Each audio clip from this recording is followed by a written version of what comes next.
In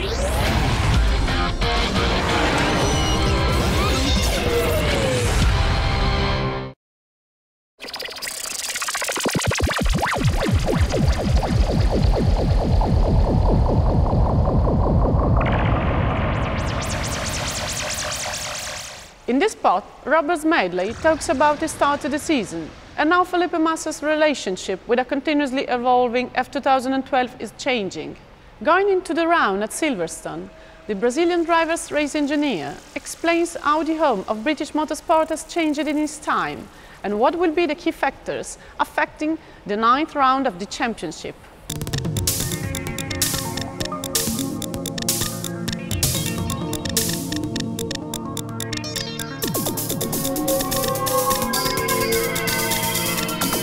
Rob, what does Silverstone represent for you? Silverstone for me is it's a great circuit, first of all, but the main thing it represents is my home Grand Prix. It's one of my 2 home Grand Prix, being a Ferrarista. I've got one here in Monza, in Italy, and the other one is there in Silverstone. You know, and in terms of motor racing, I go home once a year. And it's there, and I love it really. You know, I always get a great reception there, and I have great memories there. And it's, you know, as I said, it's like going home. Tell us more about your first time as an F1 supporter in Silverstone. My first time was 1988 in Silverstone, so it was the old layout of the track, and I went there with my dad. He asked me about 6 months before whether I was interested in going, and I wasn't really 100% sure. I'd never really seen F1 or knew anything about it. I was about 14 years old at the time, 13 years old. And I was just mad on football at the time, and I didn't really know whether or not I would like this F1 thing, and I went there and I was just absolutely hooked on it. It blew me away. More the technical side, you know, I loved like seeing the cars and everything, but it was more the technical side. And I remember we leapt over the fence. I don't think you can do things like that anymore. We leapt over the fence and into the paddock, and some of the mechanics from the March team took us into the garage, and it was just brilliant. And I always remember that. I always have that as a vivid memory. And now when, you know, young lads with their dad stop me whenever I'm at the circuit, I always have a little, you know, chat with them and try to explain things to them, because I always remember that time when you know, people were kind enough to do that to me when I was a young lad. Well, your father was an F1 supporter? Yeah, he was an F1 supporter. He was a big Nigel Mansell supporter. Nigel was at Williams at the time. And I think all of Great Britain at the time was probably a Nigel Mansell supporter, because, you know, we had such a fantastic driver in Nigel. And he was a supporter, and he was a football supporter as well, still is. And he still remains an F1 supporter. He's very much a Ferrari supporter now. He's a supporter of wherever I'm at. I think he's just dead proud of what I'm doing. So you didn't have, at that time, a preferred team or driver? I think I did, to be honest. I think I didn't when I went there on the Friday. We got there on the Friday and we went to watch the Friday free practice. And I didn't at that point, but then by the Friday night I think I was a Nigel Mansell fan, and I remained a Nigel Mansell fan even when he came here in Ferrari in the early 90s. And then after he stopped, I think I became a little bit less partisan and just enjoyed, you know, watching the racing, and enjoyed watching, you know, unbelievable drivers like Ayrton Senna when I was a kid. You know, it was just something it was pretty magical, to be honest, you know, when you watch back and see how good people like that were, and how good the cars were, really, you know, how quick the cars were, you know, with what the people had to work with and the technology of that time, of 20 years ago. It was something quite incredible. You've been in Silverstone many times as an engineer in the years after. How that track changed throughout the years? I mean, obviously there's the new layout, but Silverstone, you know, even when I started going there to work there, which was, you know, in the mid-late 90s as an engineer in first of all Formula 3 and Formula 3000, things like that, and then eventually Formula 1. It's changed and it's become much more of a professional ambience, let's say. It was much more just boys taking their racing cars there and racing them on a Sunday afternoon. but it's become, I think, much more of a slick operation. You know, we've got the new paddock buildings now and the new pit buildings, the new circuit layout, which is very interesting, and you know, gives us engineers a bit more of a headache because it's split the circuit into two distinct parts. So it has changed a lot, and I would like to think for the better as well. In terms of atmosphere, does it remain the same? Yeah, I mean, it's incredible, to be honest. I mean, I don't know what the actual gate is, so I'm not even going to try and quote it, but I know it's well over 100,000 on a Sunday afternoon, and it's just absolutely incredible. I mean, the only ones that come close to it, I would say, are Suzuka and Monza here in Italy. But you've just got such an immense passion there, the people there, and you get people, you know, its majority is the British people, but then you get people from all over the world coming, I think, for that. You know, because it is like you know, although it's an airfield and it's in the middle of nowhere kind of thing, people from Silverstone are not probably going to thank me for saying that, but you know, it is like kind of an enclosed arena, and you do get that arena, you know, sports arena type atmosphere, and it's just, I really love it. You mentioned several times your Italian connection. How is the life for an Englishman in an Italian team? Well, it's very good. I wouldn't have been here for 10 years. I enjoy it. It's, would say that I'm probably, I think it's fair to say I'm probably slightly different from the Italians, the Italian people, but then I do have, I think part of my character is, especially when it comes to work and when it comes to Ferrari, I have a great passion. I have a huge, huge passion. And that's where I think we both amalgamate. You know, lots of people always say that I'm half Italian, I think, in that respect, or maybe all Italian in that respect. But I don't know, it's probably just the way I've been brought up, but I have a huge passion, and I don't know, I amalgamate myself very well here within the team, within the life outside. You know, got my family here, they're very happy, and it's, for me, it's just been a very, very easy transition from day one. You worked with Felipe more or less since his beginning in Ferrari as an official driver. He has never been very lucky in Silverstone. Do you have any explanation for that? I don't think he's been very lucky anywhere, actually. No, I think that you just, it's one of the places, you know, you go places and you just don't get the rub. And in sports you need that, you know, it is a sport, and as we know very well. And I think in any sport you need some luck, some fortune. But I also think it's true to say that you do make your own luck, and perhaps we've, you know, many times there we haven't made our own luck, or, you know, we've done, you know, we've had certain bad races. We've had appalling races. We had probably the worst race of my career there, I think, in 2008, me personally, where I didn't make one right decision throughout the race. You know, and we've had things like airbox fires on the grid, where, you know, where the engine stalled and he had to start from the pit lane. I think he was third or on the grid, or fourth on the grid, something like that. And then he just cut through the field afterwards in an amazing fashion. So yeah, things haven't always gone our way, but you never stop hoping. What is missing to Felipe this year to get a very good result? Well, right now, going into Silverstone, I would say very little, you know, in terms of him being back where he was and driving where he was and feel confident with the car. Very little. You need things to go your way. You need a bit of luck, and obviously in the last race we didn't have that. If you take Canada, he made a little mistake at the start which changed everything. If you take Monaco, you know, you're stuck in a train for 70 odd laps, and that's all you can do. But you know, his pace in all of them and the way he was driving and how confident he was with the car, when he gets out of the car, he's a different driver to what he was at the start of the season. So we're missing very little at the minute. We just need to make that final tiny 1% and it'll all start happening. How do you see our chances in Silverstone this year? Good, good. You know, I mean, it's no secret that we still need to develop the car, that we still need a quicker car. You know, in Valencia, we didn't have the outright quickest car, but we had a very quick car. So compared to where we were at the start of the year, that's, you know, we've all of us working together have made incredible improvements, and it's a great achievement, to be honest, for all the team in general. But our car, since the start, has always been very suited to high-speed corners, you know, and it was something that we've worked on over the winter, and the fruition of that you can see in the car. Then we were missing a bit in the lower speed corners.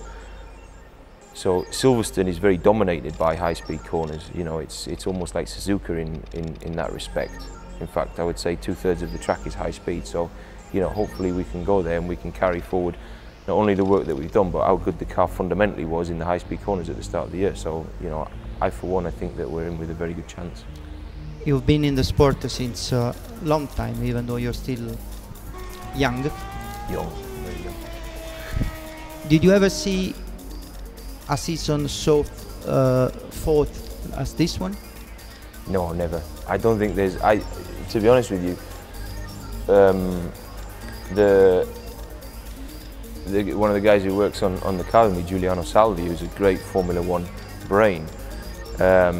He knows a lot more about it than me, and you know, we were looking back together and talking about it, and there's never ever been anything like this. I mean, it's incredible. It's fantastic. It's fantastic for us as well. You know, also because, you know, there's such a level of, let's call it, non-understanding. You know, maybe we're starting to make inroads into that in the tyres at the minute, but nobody has, you know, nobody has all the knowledge at the minute, and that's what's making it so exciting. But there's never been anything like this. It's fantastic. And you go into Silverstone, and really, I would say any one from 10 drivers could win it. And you go back any year, certainly since I've been involved with the sport and since I watched the sport before that, it's never been like that. You could never have, you know, 1 of 10, even 12 drivers sometimes on their day being able to win a Grand Prix. It's incredible. It's very exciting. In a world that is continuously evolving, as is the case with Formula One, a real revolution has brought significant changes even in the area of driver clothing. Since then, there has been a drastic reduction in the weight of the suits, along with the use of innovative materials. To discover what goes into the research and production of a suit, we went to visit the Puma establishment, the famous brand which, since 2005, has dressed the men in red, and they welcomed us to their headquarters on the outskirts of Turin. Our guides were Maurizio Sicco, Senior Manager Motorsport Racewear, and Bruno Vaglienti, Puma Sport Promotion Manager and Team's Liaison Person at races.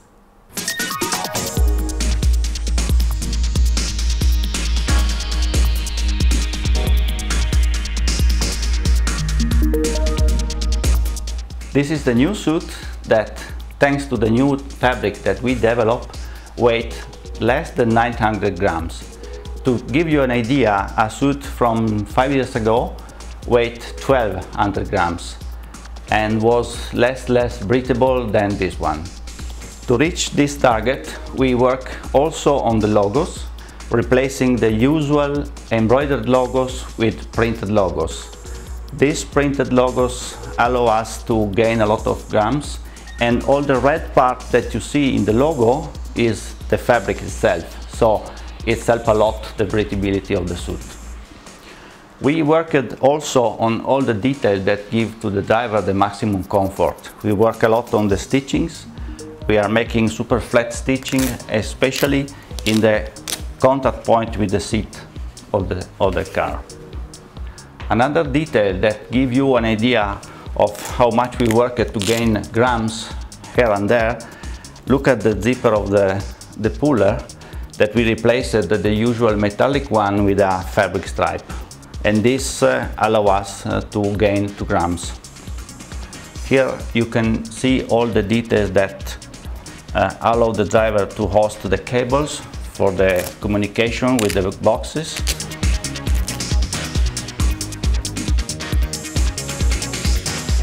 The 2 major tests that we have to do to reach the homologation are on fire resistance and heat resistance. The fire resistance have to be carried on all the material of the suit, I mean the fabric, the zipper, the velcros and the thread that you use for stitching. When we put a direct flame in contact with the fabric, after 10 seconds the fabric doesn't have to burn to melt or make holes. The heat resistance is required because you can burn yourself only by heat contact, not direct flame. So the test put a direct flame on the external of the suit, and the machine calculate how much increase of temperature there is inside the suit. The temperature inside the suit doesn't have to increase more than 24 degrees before 11 seconds.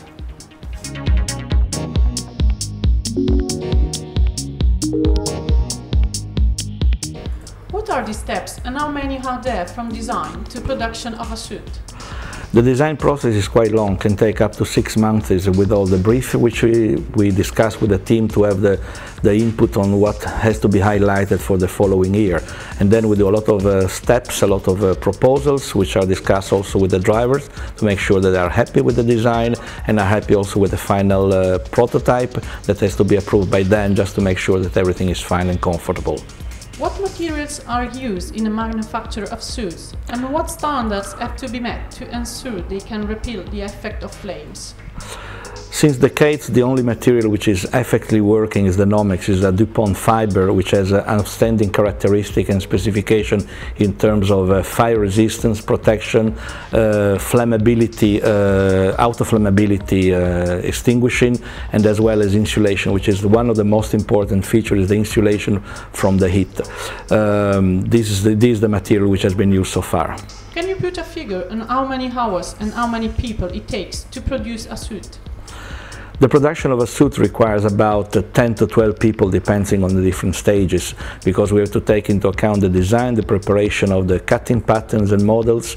We have to take into account the cutting of the fabric, sewing, final assembly, stitching, as well as all the printing or the embroidery process for the logo sponsors. How many suits do you produce per season? The drivers would like to have 1 suit each race, which of course is a little bit too much, but some reach that quantity. So in some cases we go to 30 suits per year, and in the middle type of teams we go to 10-15. This depends exactly on the level of the drivers and on the suits and their expectations. In your many years in this business, what have been the most unusual requests? We have so many requests, and some we cannot tell, but all can be summarized into flat seams and the breathability of the suit. These are the most important features that the drivers are requesting and asking. Sometimes they ask for something more personal, which will never be visible.